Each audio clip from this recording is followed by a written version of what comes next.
Ada.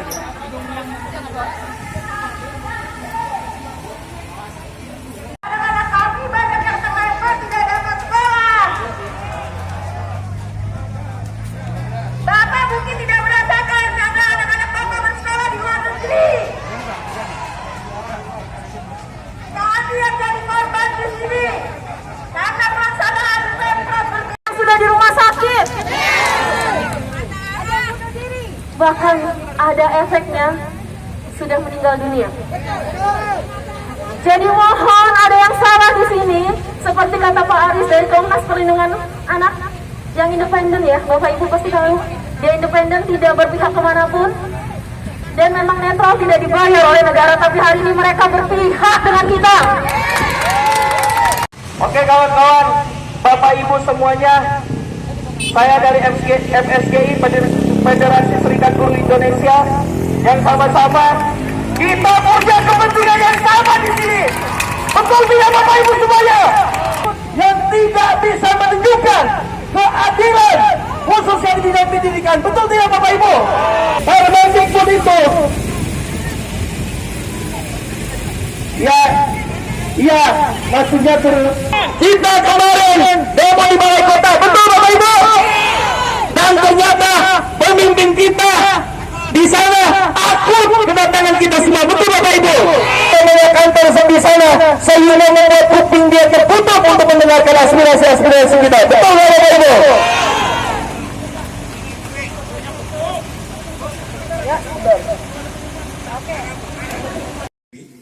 Hampir 70.000, itu yang diterima baru 11.747.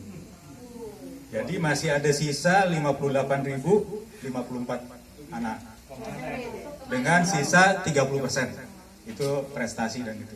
Jadi dari 58.000 ini otomatis bukan sisanya 8.000 itu diterima di ini, karena ini bersaing dengan swasta juga. Jadi lebih dari 50.000 nanti anak-anak tidak bisa bersekolah. Jadi bisa kita bayangkan itu bagaimana ngeri. Saya juga tidak terbayangkan.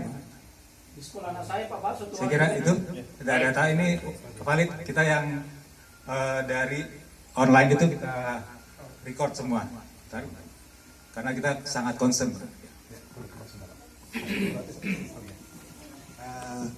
Bapak, sorry, nama saya Rudi Sibarani, saya dari Korlap Jakarta Timur. Satu hal aja Pak yang saya mau pertanyakan adalah, kalau seandainya data yang disampaikan oleh teman kami itu benar, ada 50 ribuan anak sekolah yang berpotensi putus sekolah, pertanyaannya adalah mau ngapain nih Pak anak-anak ini Pak? 50 ribu loh Pak, itu bukan jumlah yang sedikit. Kalau cuma 1-2 orang itu mungkin case, tapi ini 50 ribu lebih loh Pak. Apakah mereka disuruh istirahat selama setahun, 2 tahun, atau bagaimana? Mohon Pak, sebagai Bapak-Bapak, Pak Tanto, sebagai bagian dari pemangku kepentingan, mohon Pak, dengarkan aspirasi kami Pak. Kami bukan ingin baper, kami bukan ingin sekolah favorit, kami ingin anak kami bisa mendapatkan hak yang layak untuk memperoleh pendidikan Pak. Itu saja, terima kasih dan selamat siang Pak. Bagaimana Pak, Indonesia Pak kalah bersaing dengan negara-negara lain Pak, kalah dengan usia. Mungkin akan di golongan yang di atas, yang usia-usia tua diselamatkan. Tapi kami Pak, anak-anak yang usia muda bagaimana? Mereka akan mikir ngapain mah belajar? Nggak perlu. Itu Pak, itu concern saya Pak. Anak saya bilang waktu itu, anak saya senang belajar Pak, alhamdulillah. Saya sampai bilang, nak istirahat aja dulu. Sampai dia bilang gini, Mas, kalau orang lagi belajar, jangan disuruh berhenti. Itu loh Pak. Nanti saya mesti ngomong apa ke anak saya Pak? Itu aja. Terima kasih Pak. Assalamualaikum warahmatullahi wabarakatuh. Bingung. Ada satu generasi mungkin akan hilang Pak. Karena apa? Satu, setelah orang tua pasrah dengan kondisi seperti ini, Ya, alternatif cuma swasta. Kita lihat Bapak bisa cek swasta Pak. Sekarang membludak. Tapi pakai tes juga Pak.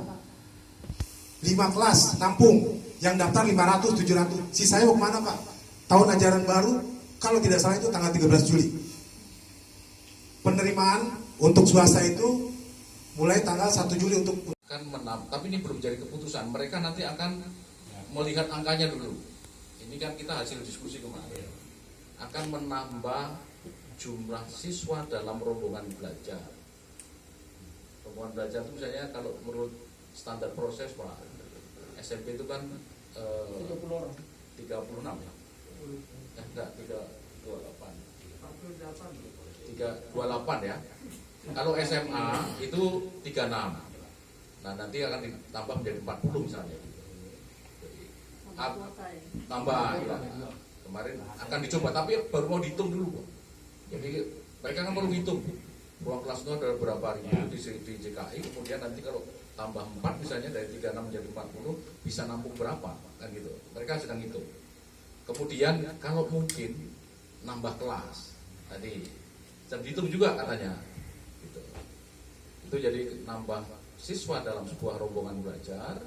Kalau standar dari 36 akan menjadi 40 atau nambah ruang kelas baru. Yang ketiga, kami mencoba menawarkan karena menurut datanya pemerintah DKI, daya tampung sekolah negeri itu hanya 40% dari siswa, dari lulusan yang harus ditampung.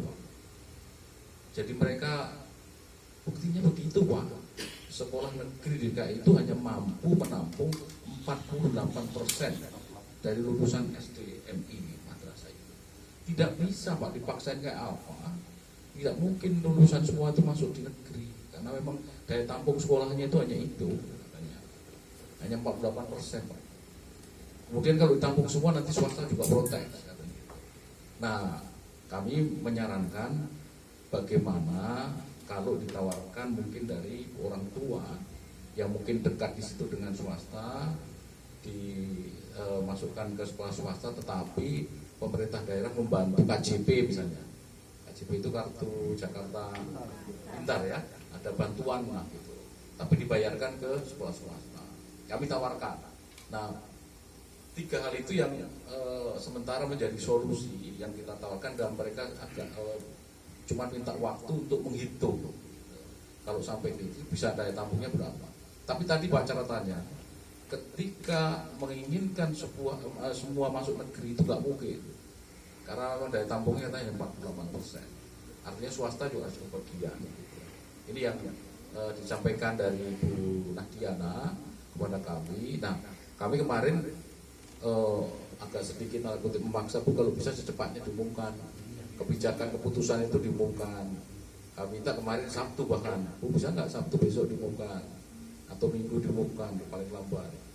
Nah sampai sekarang belum bisa diumumkan karena sedang menghitung. Nah ini yang belum ada keputusan. Kami bahkan sebelum Bapak Ibu datang kemarin kami sudah Pak. Jadi kami sudah mengundang beliau dan hadir sendiri. Bukan desnya hadir hari Jumat, habis Jumatan sama buka wakannya sama satu Kasubdin ya, Kasubdin ya hadir. Ya. Ini sebetulnya masalahnya karena faktor usia yang kita perjuangkan. Iya, iya. Itu 40% diterima. Betul. Tapi jangan faktor usia ini. Betul. Kemarin juga kami sampaikan bahwa kan di Permendikbud itu kan urutannya tadi Bu, zonasi. Zonasi kan jarak toh Pak. Jadi minimal 50%, minimal. Kan sudah dipastikan itu. Afirmasi. Ya. Kalau pada saat kemarin audiensi Kadis dengan Menteri, terus kemudian kementerian tidak bicara begini ke mereka, bahwa ini bukan masalah tentang besok mau ditambahin, tapi ini masalah bahwa kamu telah melanggar dari peraturan Mendikbud. Gitu. Jadi sebenarnya Pak, kementerian bisa ngomong begitu Pak. Jadi nggak ada lagi bicara tentang nanti ditambahin 4 orang, nanti tambahin ini bicara tentang kamu sudah melanggar Mendikbud. Kalau masuk dalam satu sekolah itu mengurungkan diri di kamar lebih dari 10 jam. Jadi orang tuanya itu menyimpulkan ini kalau tidak dibangunkan, kalau tidak itu percobaan bunuh diri. Ada 4 yang dilaporkan. Bagaimana caranya Pak Aris supaya anak saya tidak mengurungkan diri? Karena menurut saya itu adalah percobaan bunuh diri. Jadi ada 4 yang lapor percobaan bunuh diri ya. Dengan posisi dia mengurungkan diri karena dia tidak diterima karena batasan usia tadi. Itu ada dilaporkan. Bahkan di Sinaris sedang kita selidiki di hutan kayu itu, di hutan manis itu ada seorang anak di kayu manis Pak. Itu meninggal. Ada dialog antara ibu dengan anaknya karena anaknya diminta udah nak nggak apa-apa kau nggak lulus masuk di swasta aja. Ada dialog itu berarti kan ada dampak dari dia nggak lulus. Nah kemudian dia punya penyakit bawaan usus buntu, mungkin itulah yang membuat dia stres kemudian meninggal pada hari Sabtu atau hari Minggu begitu. Sabtu malam Pak. Makanya sedang itu kan ada buktinya. Jadi sedang tidak sempat divisum dan sebagainya. Tapi ada dialog bahwa anak itu nggak mau masuk swasta, harus negeri. Nah itulah membawa dia stres dan sebagainya. Itu dampak dari ini loh, 50.000 loh tadi saya katakan 50.000. Dan kita nggak bisa monitoring bahwa itu sakit atau tidak sakit kan nanti sekarang ini dampaknya. Itulah menurut saya tadi udah jelas loh ini. Dilanggar loh, 50 kuota jadi 40. Itu saja sudah urus batal udah, nggak usah diskusi panjang. 4 anak itu di usia berapa? Usia masuk SMA. SMP mau ke SMA. 14 sampai 15. Muridnya di mana Pak? Itu di yang mau coba bunuh diri dan itu yang sudah meninggal itu di hutan manis. Kayu manis. Ada di Jakarta Utara. Jakarta Utara. Nah, yang Jakarta Utara itu dia SMP mau ke sini. Mau SMP ke SMA.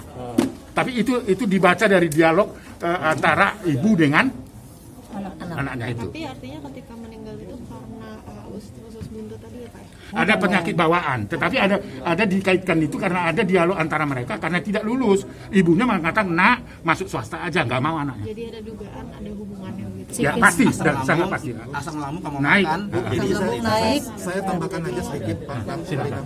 Tambahkan sedikit. Pada saat tim kita mencoba mengklarifikasi, itu orang tua yang bersangkutan itu ketakutan luar biasa. Jadi udah jangan dibahas. Kondisinya seperti itu. Karena mereka kalau nggak salah punya KJP ya Bu ya. Jadi mereka ketakutan KJP-nya itu dicabut dari mereka. Ya, jadi Ini laporannya kalau yang di Jakarta Utara masuk sekolah negeri apa ya? Saya tidak sebutkan dulu nanti ya. Itu yang